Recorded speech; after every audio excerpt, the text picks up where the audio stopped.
News ಫಸ್ಟ್ಗೆ ಸ್ವಾಗತ. ನಾನು ಕಾವ್ಯಶ್ರೀ. ಕಂಡಿಲ್ಲ ಕೇಳಿಲ್ಲ ಈ ರೀತಿಯ ಒಂದು ವಿಚಿತ್ರ ವಿಲಕ್ಷಣ ಕ್ರೈಮ್ ಸ್ಟೋರಿಯನ್ನ ನೀವು ಹಿಂದ್ಯಾವತ್ತೂ ಕೇಳಿರೋದಕ್ಕೆ ಸಾಧ್ಯನೇ ಇಲ್ಲ. ಒಂದು ಮಿಸ್ಸಿಂಗ್ ಕಂಪ್ಲೇಂಟ್ನಿಂದ ಶುರುವಾದ ಕಹಾನಿ ಪೊಲೀಸರೇ ದಿಗ್ಭ್ರಾಂತಗೊಳ್ಳುವಂತೆ ಮಾಡಿಬಿಟ್ಟಿದೆ. ಇಡೀ ಊರೇ ಗರಬಡಿದು ಕೂರುವಂತೆ ಮಾಡಿಬಿಟ್ಟಿದೆ. ಊರ್ಯಾಕೆ? ನಾವೀಗ ಹೇಳೋ ಈ ಸತ್ಯ ಘಟನೆಯನ್ನ ಕೇಳಿದ್ರೆ ನೀವು ಕೂಡ ದಂಗಾಗ್ತೀರಾ. ಯಾಕಂದ್ರೆ ಇದು ನಂಬಲಿಕ್ಕೂ ಕಷ್ಟವಾಗುವಂತ ಡೆಡ್ಲಿ ಕಿಡ್ನಾಪ್ ಸ್ಟೋರಿ. ತಾಯಿ ಸರ್ವಸ್ವವನ್ನ ಮಕ್ಕಳಿಗೆ ಧಾರೆ ಎರೆಯೋ ಕರುಣಾಮಯಿ. ಹೆತ್ತ ಮಕ್ಕಳಿಗೆ ಸಣ್ಣ ನೋವಾದ್ರೂ ತಾಯಿ ಹೃದಯ ನೋವು ಅನುಭವಿಸುತ್ತೆ. ಮಕ್ಕಳಿಗೆ ಏನೂ ಆಗದಂತೆ ಅಂಗೈಯಲ್ಲಿ ಇಟ್ಕೊಂಡು ಸಾಕೋದೇ ಹೆತ್ತಮ್ಮ. ಆದ್ರೆ ಈ ಸ್ಟೋರಿಯಲ್ಲಿ ಹೆತ್ತಮ್ಮರಿಗೆ ಪ್ರೀತಿ ಮುಂದೆ ತಾಯ್ತನ ಕುರುಡಾಗಿತ್ತು.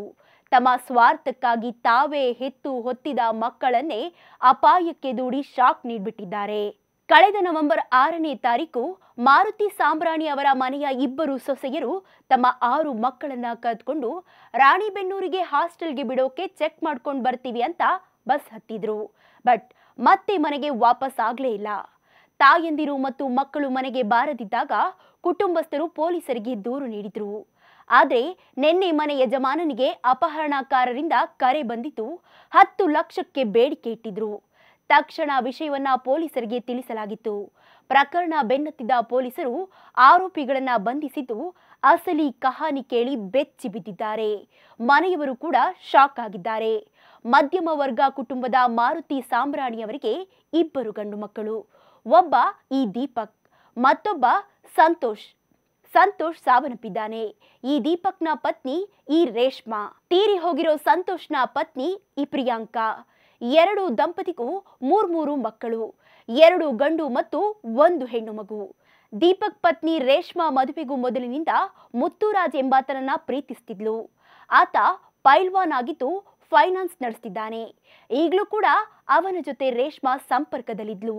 ಇತ್ತ ಪ್ರಿಯಾಂಕಾ ಕೂಡ ತನ್ನ ಚಪ್ಪಲಿ ಅಂಗಡಿ ಮುಂದಿದ್ದ ಚಡ್ಡಿ ಬನಿಯನ್ ಮಾರ್ತಿದ್ದ ಗೂಡಂಗಡಿ ಸುನಿಲ್ ಮೇಲೆ ಲವ್ ಆಗಿತ್ತು.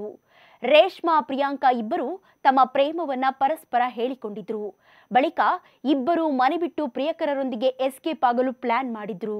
ರೇಷ್ಮಾ ಪ್ರಿಯಾಂಕಾ ಇಬ್ಬರು ಮನೆಯಲ್ಲಿ ಮಕ್ಕಳನ್ನ ಹಾಸ್ಟೆಲ್ಗೆ ಸೇರಿಸೋದಾಗಿ ಹೇಳಿ ಮಕ್ಕಳನ್ನ ಕರೆದುಕೊಂಡು ಹೋಗಿದ್ರು. ಆದ್ರೆ ರೇಷ್ಮಾ ಪ್ರಿಯಾಂಕಾ 6 ಮಕ್ಕಳು ವಾಪಸ್ ಬರಲೇ ಇಲ್ಲ.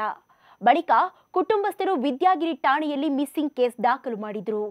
8 ಜನ ಮಿಸ್ ಆಗಿದ್ರಿಂದ ಪ್ರಕರಣವನ್ನ ಗಂಭೀರವಾಗಿ ಪರಿಗಣಿಸಿದ ಹುಬ್ಬಳ್ಳಿ ಪೊಲೀಸರು ಸುತ್ತಮುತ್ತಲಿನ ರಾಜ್ಯಗಳಲ್ಲೂ ಹುಡುಕಾಟ ನಡೆಸಿದ್ರು. ಆದ್ರೆ ನಿನ್ನೆ ಮಾರುತಿ ಸಾಂಬ್ರಾಣಿಗೆ ರೇಷ್ಮಾ ಲವರ್ ಮುತ್ತುರಾಜ್ ಕರೆ ಮಾಡಿದ್ದ. ಮಕ್ಕಳನ್ನ ಕಿಡ್ನಾಪ್ ಮಾಡಿದ್ದೇವೆ, 10 ಲಕ್ಷಕ್ಕೆ ಡಿಮ್ಯಾಂಡ್ ಮಾಡಿದ್ದ. ತಕ್ಷಣ ಮಾರುತಿಯವರು ಪೊಲೀಸ್ ಕಮಿಷನರ್ ಶಶಿಕುಮಾರ್ರನ್ನ ಭೇಟಿಯಾಗಿ ವಿಷಯ ತಿಳಿಸಿದ್ರು.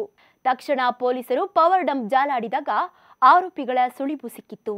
ಬಳಿಕ ಹುಬ್ಬಳ್ಳಿ ಪೊಲೀಸರು ಬೆಂಗಳೂರಿನ ಹೆಬ್ಬಾಳಕ್ಕೆ ಬಂದು 4ರನ್ನ ಅರೆಸ್ಟ್ ಮಾಡಿ ಮಕ್ಕಳನ್ನ ರಕ್ಷಣೆ ಮಾಡಿದ್ದಾರೆ. ಪ್ರಿಯಕರರ ಜೊತೆ ರೇಷ್ಮಾ ಮತ್ತು ಪ್ರಿಯಾಂಕಾಳನ್ನು ಸದ್ಯ ನ್ಯಾಯಾಂಗ ಬಂಧನಕ್ಕೆ ನೀಡಲಾಗಿದೆ. ಒಟ್ನಲ್ಲಿ ಪ್ರಿಯಕರರಿಗಾಗಿ ತಾವೇ ಹೆತ್ತ ಮಕ್ಕಳನ್ನೇ ಕಿಡ್ನಾಪ್ ಮಾಡಿದ್ದ ಈ ಪಾಪಿ ತಾಯಂದಿರಿಗೆ ನಾಚಿಕೆ ಆಗಬೇಕು. ಇಂಥ ತಾಯಂದಿರು ಬೇಕಾ? ಸ್ಪೆಷಲ್ ಸುದ್ದಿಗಾಗಿ ನೋಡ್ತಾ ಇರಿ ನ್ಯೂಸ್ ಫಸ್ಟ್. ನಿರ್ಭೀತಿಯಿಂದ ನಿಮ್ಮ ಪರವಾಗಿ.